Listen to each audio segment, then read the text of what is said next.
In the heart of a Hellenistic world, long after the pyramids had etched their forms against the sky, Princess Cleopatra VII, Cleopatra was born into the Ptolemaic dynasty. She was not Egyptian by blood, but a descendant of Ptolemy I Soter, a Macedonian Greek general who served under Alexander the Great. The Alexandria she grew up in was a dazzling metropolis, a beacon of culture, learning, and commerce, housing the world's greatest library. Her father, Ptolemy Twepholetes, was a weak and unpopular ruler, derided by his subjects as the flute player. This environment of political instability and court intrigue became Cleopatra's crucible, forging her cunning and ambition from a young age. Unlike many of her predecessors, she embraced the local culture, becoming the first Ptolemaic ruler to learn the Egyptian language. Her fluency in numerous languages, including Greek, Parthian, and Latin, was a formidable diplomatic tool.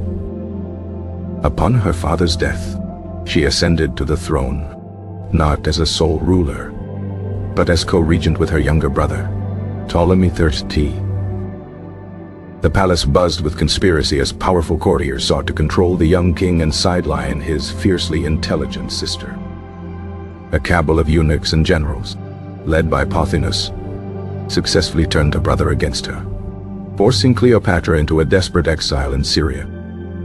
Yet, even in exile, she did not despair. Instead, she raised a mercenary army, determined to reclaim her birthright. The arrival of Julius Caesar in Alexandria, pursuing his rival Pompey, dramatically altered the political landscape. Cleopatra saw her opportunity, a chance to forge an alliance with the most powerful man in the Roman world. In a legendary act of audacity, she had herself smuggled past her brother's guards and into Caesar's presence, concealed within a rolled-up carpet.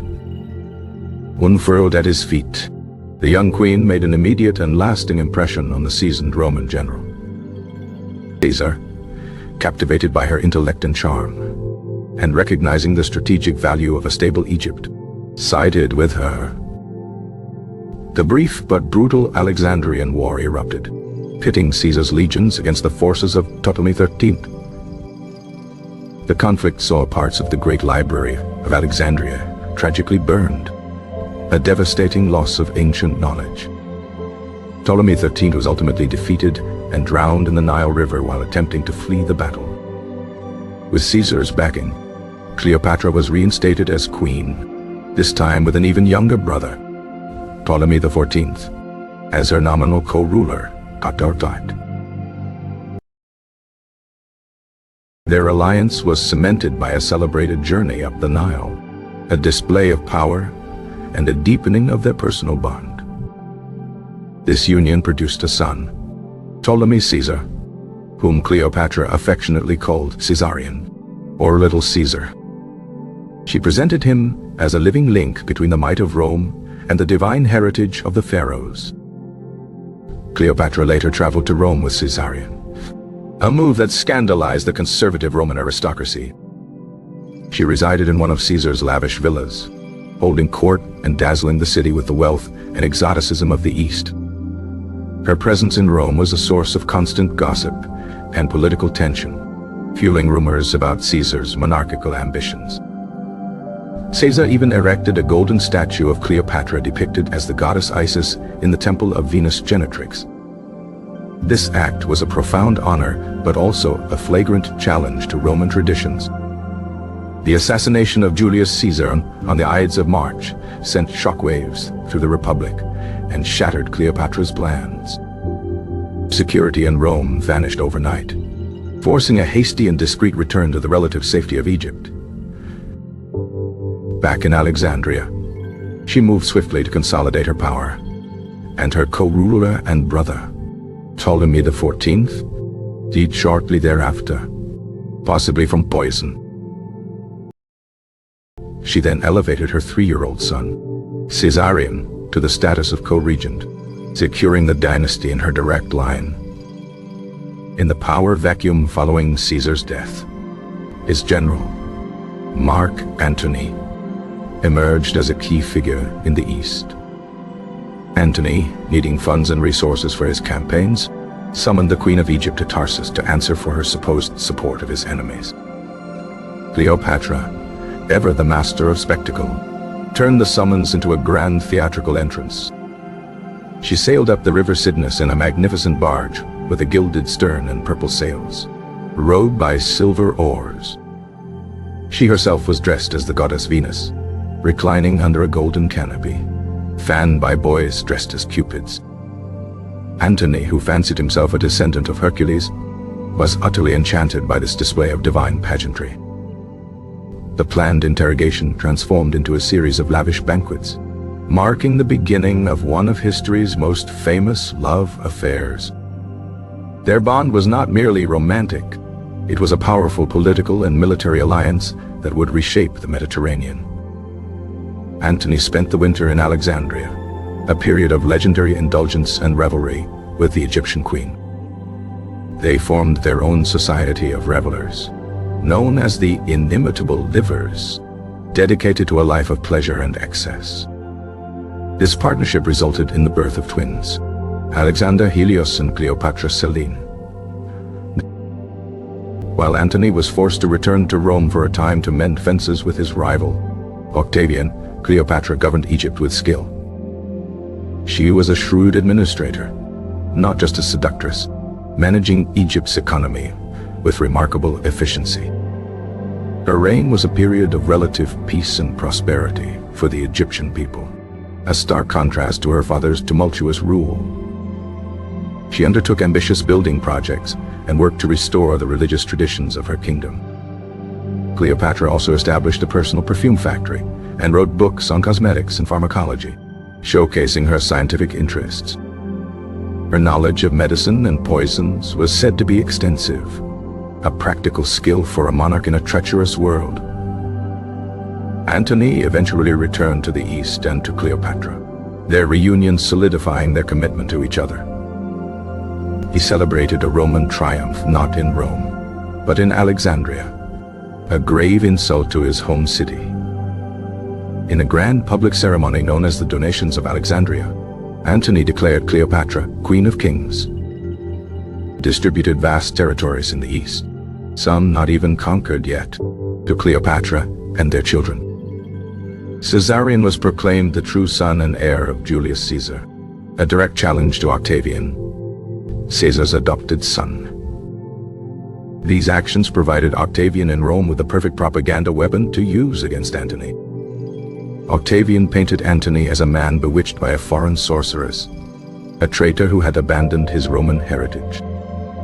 He illegally obtained Antony's will and read it to the Senate, revealing Antony's wish to be buried in Alexandria. Public outrage in Rome reached a fever pitch, and the Senate officially declared war, not on Antony, but on Cleopatra. This clever political move framed the conflict as a defense of Roman values against a decadent foreign queen. The final, decisive confrontation came at the naval battle of Actium on the western coast of Greece. The combined fleet of Antony and Cleopatra was large but poorly coordinated compared to Octavian's agile ships under the command of Marcus Agrippa. In a controversial move, Cleopatra's squadron was seen withdrawing from the battle in its midst. Antony, seeing her ship depart, abandoned his fleet and followed her, dealing their catastrophic defeat. The reasons for her withdrawal remain subject of intense historical debate to this day. Some argue it was a pre-planned tactical retreat, while others claim it was an act of cowardice. Regardless of the motive, the result was the complete collapse of their naval power and mass desertions from their army. The lovers fled back to Alexandria, their dreams of an Eastern empire lying in ruins. As Octavian's legions closed in on Egypt, a profound sense of doom descended upon the city. Antony, receiving a false report that Cleopatra had taken her own life, fell upon his sword in despair. Mortally wounded, He was carried to the mausoleum where Cleopatra had barricaded herself. He died in her arms, a tragic end to their epic romance and shared ambition. Cleopatra was subsequently captured by Octavian's soldiers and held under guard. Octavian intended to parade her through the streets of Rome in his triumph, a symbol of his ultimate victory. She understood that her fate was to be a living trophy, a humiliation she could not endure. After a final, fruitless negotiation with the cold and calculating Octavian, she began to plan her own end. She famously had a poisonous asp, a symbol of divine royalty in Egypt, smuggled to her in a basket of figs. Dressed in her finest royal regalia, she lay down on her golden couch and allowed the serpent to deliver its fatal bite. Her two loyal handmaidens, Iras and Charmian, chose to die with her, faithful to the very end. When the Roman guards burst in, they found the queen dead, her attendants collapsing around her. Octavian, though denied his ultimate prize, reportedly granted her wish to be buried beside Mark Antony. He then systematically eliminated his remaining rivals, including the 17-year-old Caesarion, grimly noting that 2 Caesars are one too many. With Cleopatra's death, the Ptolemaic dynasty, which had ruled Egypt for nearly 3 centuries, came to an end. Egypt was absorbed into the Roman Empire, its vast wealth now belonging to Octavian, soon to be Emperor Augustus. The hidden secret of her reign was not just her beauty, but her formidable intellect and political acumen. She was a scholar who patronized the arts and sciences, a chemist who experimented with poisons. Her economic policies included manipulating the currency to maintain stability and fund her ambitions. She established trade routes and managed agricultural production to prevent the famines that plagued other regions.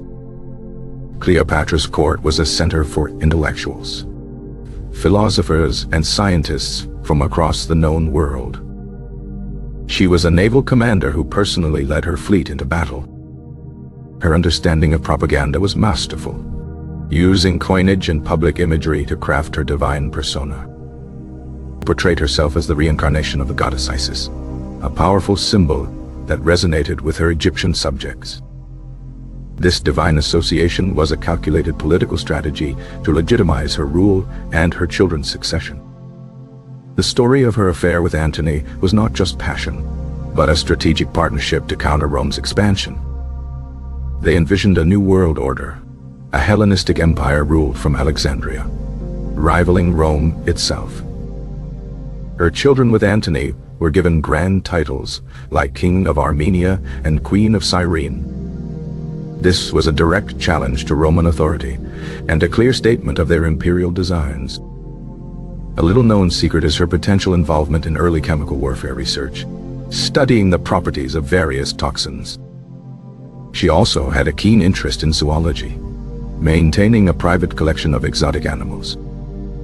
Her library, separated from the Great Library, was filled with scrolls on alchemy, magic, and statecraft. Cleopatra's reign saw the construction of the Caesareum, a temple dedicated to her cult and to Caesar. She was a mother who fought fiercely for her children's future in a world dominated by ruthless men. Her daughter, Cleopatra Selene, survived and eventually became a respected ruler in her own right in Mauritania. The search for Cleopatra's tomb remains one of archaeology's most tantalizing and elusive quests. Historians believe it lies somewhere near Alexandria, a final secret she has kept for over 2 millennia. Roman propaganda successfully painted her as a decadent and immoral foreign temptress for centuries. This narrative served to justify Octavian's war and legitimize his transformation into Emperor Augustus. Modern scholarship, however, has worked to uncover the true Cleopatra, a brilliant, multilingual, and capable ruler. She was a woman who dared to challenge the power of Rome and almost succeeded. Her reign was a complex tapestry of love, ambition, and political maneuvering on a global stage. She skillfully navigated the treacherous waters of a declining dynasty and the rise of a new empire. Her use of soft power,